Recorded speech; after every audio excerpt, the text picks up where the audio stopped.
Welcome to KEEPUP News Channel. A real TWEETHEART, from legendary strongman to avid budgie breeder, the unforgettable life of beloved Olympian Geoff Capes. Shot putter Capes, who stood 6 feet 5 1/2 in and weighed 26 st, represented Great Britain at 3 Olympics.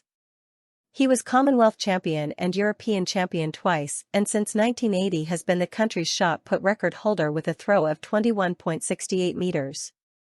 But the star was best known as the world's strongest man, who could tear London phone directories in half and bend 3-foot-long, 1-inch diameter steel bars. But remarkably, his hobby was breeding budgerigars, which he held gently in his giant hands. And he became the president of the Budgerigar Society and was never happier than when he won the World Budgie Championship and traveled the globe judging bird shows.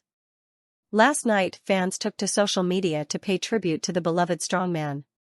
One said on X, "I watched him as a young man, my sincerest condolences to his family and friends, we'll miss you, Geoff." Another added, "Sad to hear the passing of Geoff Capes. A fixture growing up on our TV and during athletics coverage."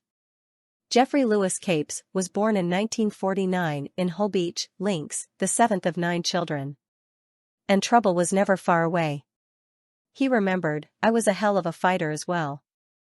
If the next town came down on a Friday and there were only 8 or 9 of them, I'd say, go back and get some more. I'd fight them on my own.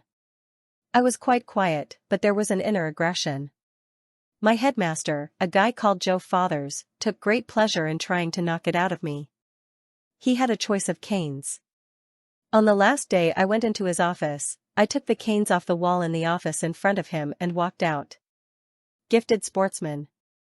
Geoff's salvation was Holbeach Athletic Club, where he was coached by BBC athletics commentator Stuart Story. A gifted sportsman, Capes represented Lincolnshire at basketball, football and cross-country. But shot put was where he could channel the chip on his shoulder. Capes said, "I threw in bare feet in a concrete circle, and came second from last."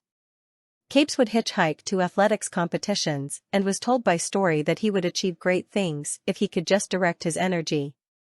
But growing up in the Lincs fens, Geoff had a softer side. He was fascinated by the natural world and cared for injured birds and animals.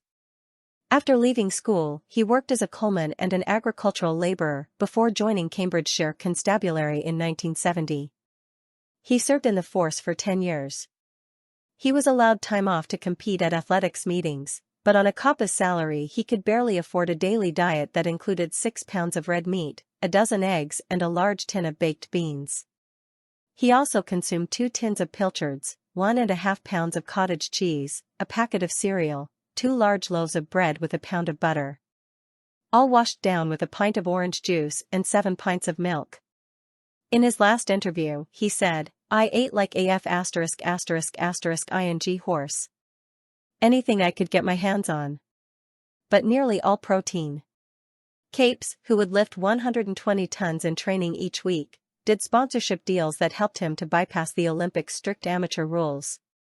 He had advertising slogans "Butcher Brown is the best in town" and his Talbot estate car displayed "De Worst, Master Butchers" on the side.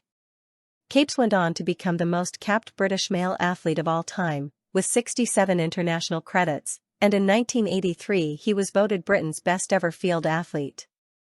Just before his last Olympics, Moscow 1980, he won Britain's first strongest man competition and became a household name.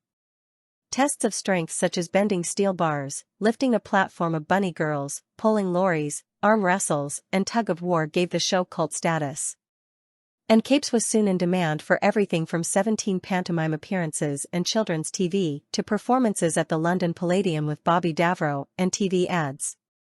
By 1983, he was officially the world's strongest man, but the following year lost the title to John Paul Sigmarsson. The Icelander, who was 11 years younger, taunted, "The king has lost his crown." But Geoff swore, "I'll be back." The next year he took the title and roared, "The king has not lost his crown." Once, at Scotland's Braemar Games, he used so much resin competing that when he was congratulated by the late Queen, their hands stuck together, causing Her Majesty to roar with laughter.